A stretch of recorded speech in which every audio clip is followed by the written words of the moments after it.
Ao vivo. Bom dia, Boker Tov, a todos que estão nos ouvindo nesta manhã.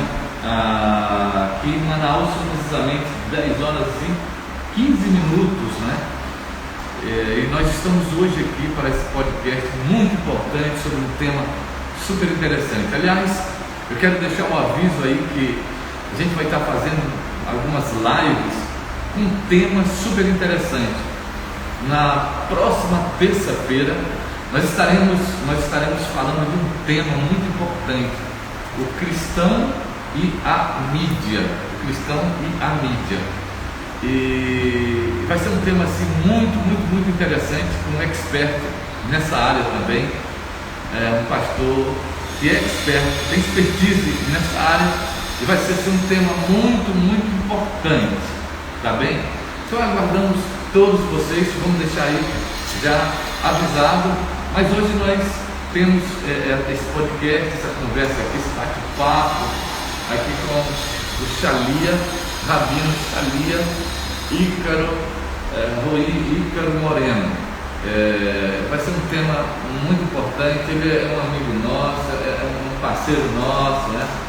E tenho assistido já os serviços aqui na sinagoga, e existe esse relacionamento estreito entre nós, né?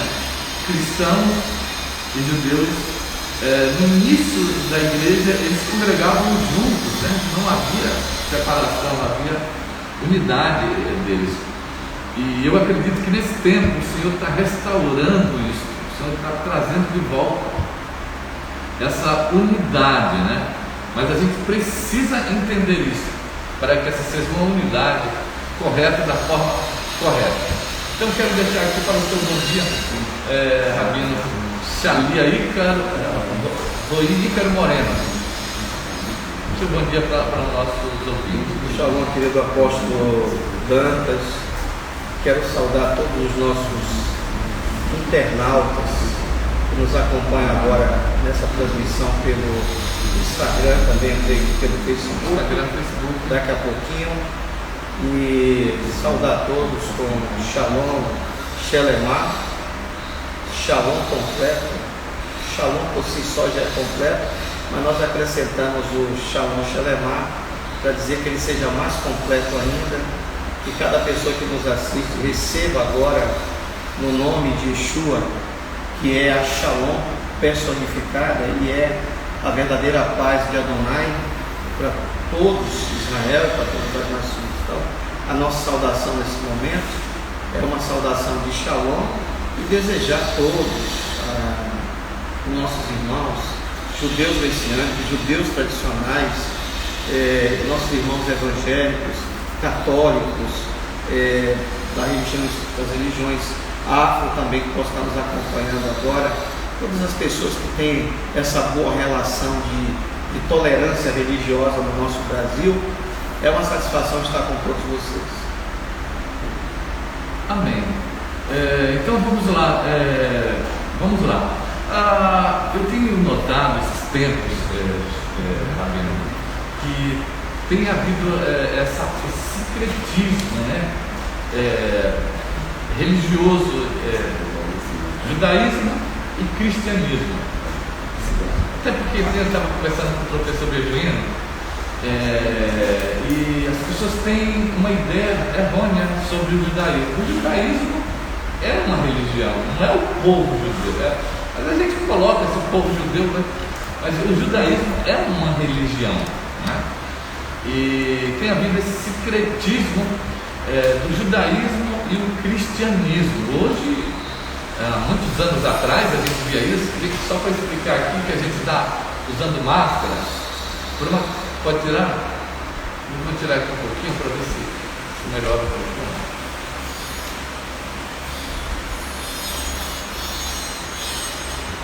Gente, então, por muito tempo foi colocado como que o judaísmo era uma desgraça para o cristianismo, para Jesus, essa coisa toda. Isso foi ensinado, isso criando o antissemitismo, disseminando isso, o antissemitismo de uma forma muito grande, forte, de tal forma que as pessoas cresceram no cristianismo, no evangelho do cristianismo, tendo essa visão, tendo essa ideia. Mas hoje, eu vou estar chamando ele de Rabino Shalia, porque ele é um rabino e apóstolo, ele é um rabino apóstolo, com um apostolado muito forte, né? Porque Shaliach é o termo apóstolo no hebraico, tá bom?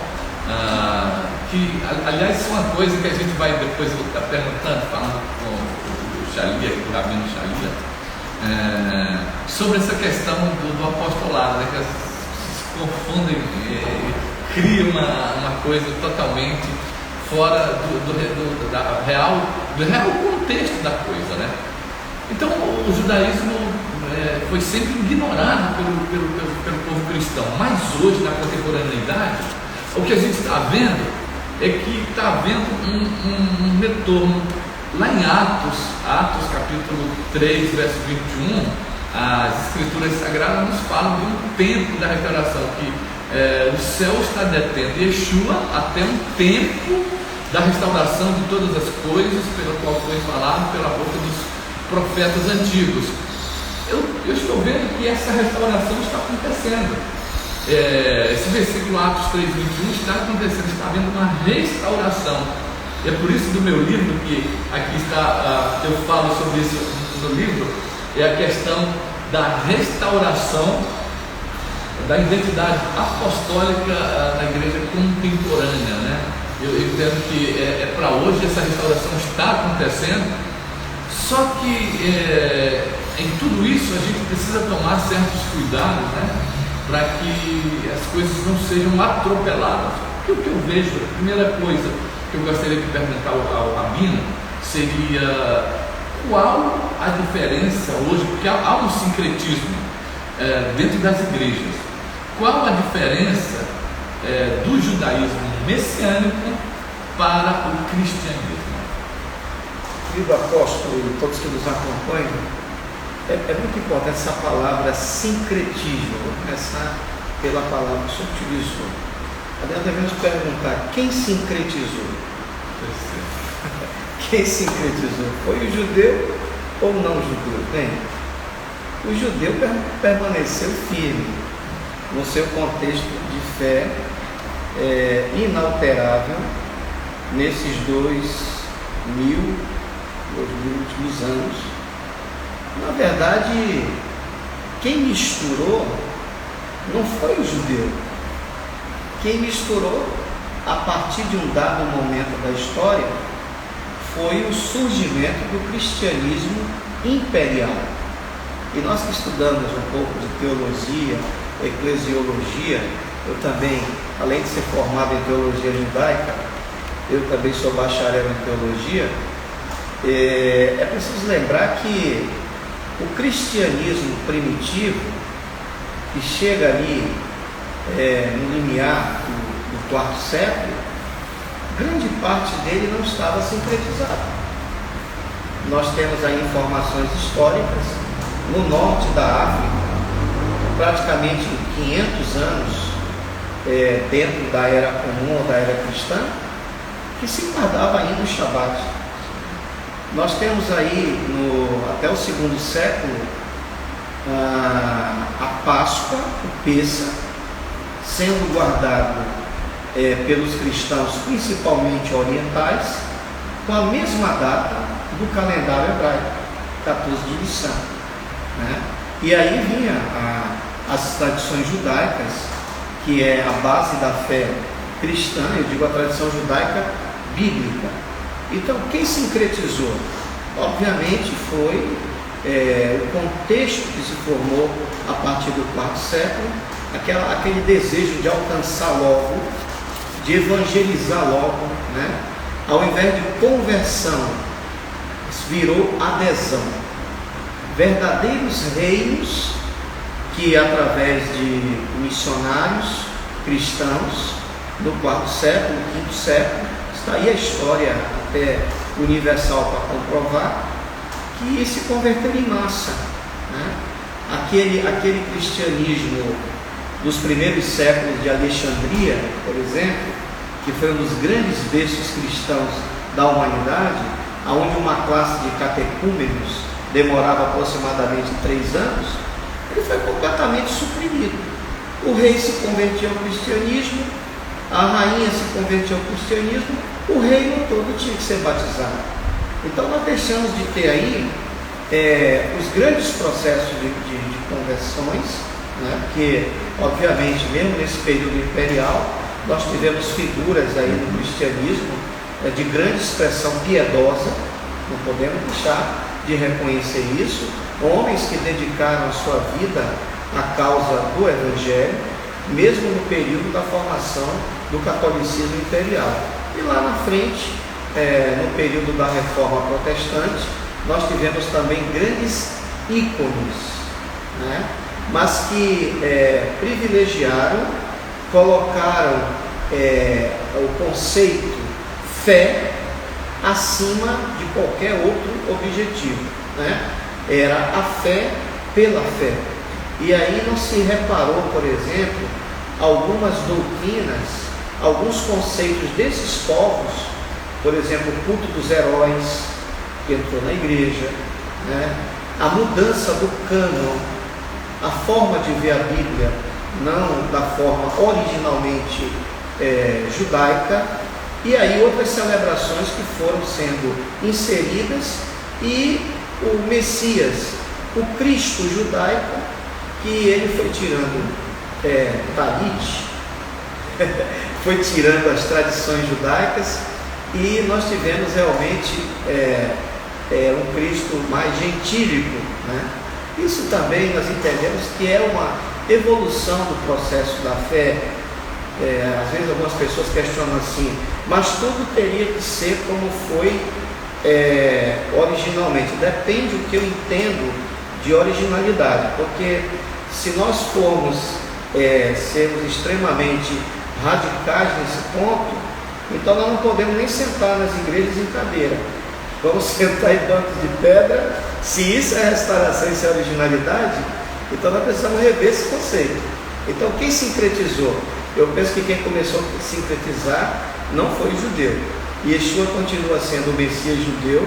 Nos últimos 2000 anos, sempre tivemos judeus ao longo da história que creram em Yeshua, e óbvio que pelos processos da cristianização, eu quero colocar aqui principalmente um ponto que foi fundamental, eu considero na minha análise, a influência do cristianismo bizantino. Esse cristianismo que veio de Bizâncio, de Constantinopla, que massacrou muito a expressão judaica, né? Às vezes as pessoas pensam muito em Roma, mas nós temos que pensar também nesse cristianismo bizantino, que ele foi muito impiedoso com o judaísmo, né? Então a sincretização hoje pode ser considerada sincretização, né? Porque se faz essa divisão entre o cristianismo e o judaísmo. Na verdade, nós estamos falando praticamente da mesma coisa, com roupagem diferente. Antigamente, Rabino, judeus e os cristãos, eles congregavam juntos, não é isso? Nós tivemos um momento na história, por exemplo, o início, né? Até o ano, essa é uma análise, ela é relativa. A partir de que momento o judeu messiânico sai, ele começa a se afastar da sinagoga tradicional. Aí nós temos algumas referências históricas, por exemplo, a revolta de Bar Kokhba, né? Ou como é chamado por alguns, o filho de uma rebelião, a estrela de uma rebelião, ele foi um líder. Então ali por volta do ano 130, 135, que acontece realmente o massacre de judeus, mais um massacre dos judeus. A partir dali um rabino muito conhecido, ícone do judaísmo, vamos dizer assim, período pré-rabínico como nós conhecemos, né? Que esse judaísmo mais rabínico, apesar de ele já ter os seus fundamentos no primeiro século da nossa era, ele ganha força mesmo no segundo século. Então o Rabi Akiva, que inclusive nós temos lindas orações, ensinamentos que ele deixou, ele vai e anuncia, reconhece um falso Messias, que é o Bar Kokhba. Então, a partir desse período aí de 130, 135, os judeus messiânicos começam a se afastar da sinagoga tradicional de uma forma mais decisiva, em virtude desse anúncio de um falso Messias. Ok, Yeshua, com certeza, estamos no livro de Maasei Hasherim, Atos dos Apóstolos, que nos mostra uma grande harmonia dos Kohanim, dos sacerdotes, dos levitas, ainda no primeiro século da nossa era, chamada cristã, ou a era comum, que obedeciam à fé e criam em Yeshua. Então, esse foi um dos pontos. E aí, outro ponto também, é que nós começamos a perder a quantidade judaica no corpo, que decidia realmente as questões do messianismo de Yeshua, e entra a maioria gentílica. E quando entra a maioria gentílica, nós temos grandes expressões da fé cristã. Eu reputo como pessoas íntegras e pessoas que deram a sua contribuição histórica dentro da sua contribuição, né? Aí nós temos aí o período dos pais da igreja, que eles começam a trazer um pouco do contexto mais universal do que judaico para a fé. Aí nós temos o período dos pais da igreja. Então nós começamos a ver um pouco Deus, Elohim, como nós chamamos, muito mais a partir do contexto filosófico gentílico do que a nossa herança judaica. Então esse é um grande momento de ruptura. Mas o momento central de ruptura para nós, que estudamos e ensinamos a respeito da Torá com Yeshua, sempre o ponto central é o Concílio de Nicéia, de 325, na Itália, que aconteceu em Nicéia, presidido pelo imperador Constantino. Ali, tudo que estava sendo rompido passa a ter uma ruptura oficial. Então, a Torá e as tradições judaicas que deram origem a essa fé em um Deus único, que no Concílio de Nicéia, a partir do Concílio de Nicéia, ele passa a ser trino, o apartamento da forma do estudo da Torá, do Tanakh, que é a Bíblia hebraica, hoje nós chamamos Tanakh, né? Que são os escritos sagrados. Então, essas rupturas que mais tarde levam a excluir as tradições judaicas, né? E esse grande ícone do cristianismo, chamado exatamente o Boca de Ouro, chamado o João Crisóstomo, né? João Crisóstomo foi algo também que influenciou muito esse apartamento, cristão para cá, judeu para cá. Quer dizer, eu sigo uma fé que eu não tenho mais um compromisso com a minha origem. Então são vários fatores, é óbvio que eu estou apontando apenas alguns, mas existe uma escala aí muito grande. Mas o que aconteceu é que essa separação hoje nós entendemos, claro, ressaltando o caráter da igreja gentílica, que tem Atos 15. Nós não temos que judaizar a humanidade para crer em Yeshua. E aí é o processo, né? E nós estamos vendo na internet, se você não judaizar, você não pode crer de fato no Messias Yeshua. E isso não é nem uma meia verdade, é uma inverdade. Ok, gente. Então você pode deixar sua pergunta aqui para o Rabino, ter uma verdadeira aula aqui em poucos minutos para a gente da história. Você pode deixar aí a sua pergunta, mande para a gente, tanto aí no Instagram como aqui no Facebook. Você pode colocar a sua pergunta e a gente vai estar passando aqui para o Rabino para estar respondendo a sua dúvida. Às vezes você tem uma dúvida sobre algo relacionado ao judaísmo messiânico hoje, porque isso, queira ou não, está fazendo parte hoje do cristianismo de uma forma assim, muito grande. Hoje a gente vê assim, a visita a Jerusalém por parte de todo mundo, né? E a igreja cristã, principalmente, nessa visita a Jerusalém, a gente vê os acessórios, as indumentárias judaicas sendo usadas nas igrejas cristãs, como o talite, como a arca da aliança, né? a menorá, enfim, vários outros, o shofar. A gente vê todas essas indumentárias que fazem parte do culto do judaísmo sendo usado também pela igreja, né? Então, talvez você tenha você discorde de alguma coisa que está acontecendo. Talvez você tenha, você pastor, está fazendo isso, você não concorda muito, para que a gente venha tirar aqui essa dúvida, não que colocando você como seu pastor de forma nenhuma, mas mostrando para você essa verdade de como o judaísmo, aqueles que são judeus pensam acerca disso. Alguma pergunta, Jair, Rafinha? Por enquanto nenhuma, ninguém? Então vamos aguardar. Mas, Rabino, a gente vê essa questão desses instrumentos dentro das igrejas. A gente vê muito o talite sendo usado à noite, o talite sendo usado pelas pessoas fora de um horário que é o estabelecido pela lei judaica, né? Pelo judaísmo, né? A gente vê também a questão a menorá é uma coisa que o talite, o kippá também, né? O kippá, a gente vê alguns usando o kippá também. Enfim, esses elementos que foram colocados na igreja, e muitas vezes é colocado lá, mas o povo não entende realmente qual o propósito, o que significa tudo isso. Isso é legal? É ilegal? É favorável ou não? O que o senhor acha? Apóstolo, eu gostaria de, se possível, na nossa entrevista, falar um pouquinho depois sobre a origem ou a reconstrução do judaísmo messiânico hoje atual.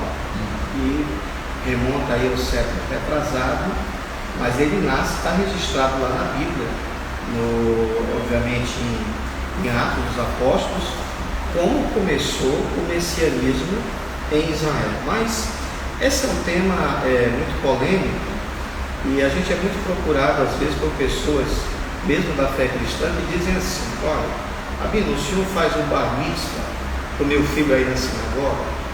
Sendo cristão. Sendo cristão. Aí eu digo, mas olha, para fazer o bar mitzvah significa ser filho do mandamento, ou bat mitzvah, filho do mandamento. 12, 13 anos. A menina com 12 anos e o garoto com 13 anos. Ele precisa ter uma origem judaica, ou a família ter feito uma conversão judaica. Então, perdão interpelar o senhor, mas então um não judeu não poderia fazer esse ato? Na verdade, uma visão estritamente bíblica e halállica, segundo a lei judaica, não. Porque quando eu levo o garoto, a Bimá, a menina, para ler o texto da Torá, assumir uma maioridade espiritual. Sim. Daí por diante, essa pessoa tem que guardar os mandamentos bíblicos, judaicos, dentro do conceito judaico. E aí nós vamos colocar alguém para ser filho do mandamento se não conhece, não estuda os mandamentos. Então esse é o problema. Outro é a procura, às vezes, o casamento. A pessoa diz, não, eu sou cristão, mas eu quero casar na sinagoga. Aí lá na sinagoga tem uma das bênçãos feita, das 7 bênçãos do casamento, eu te recebo segundo a lei de Moisés. Quer dizer, as leis judaicas, não só bíblicas, né? Mas a interpretação judaica.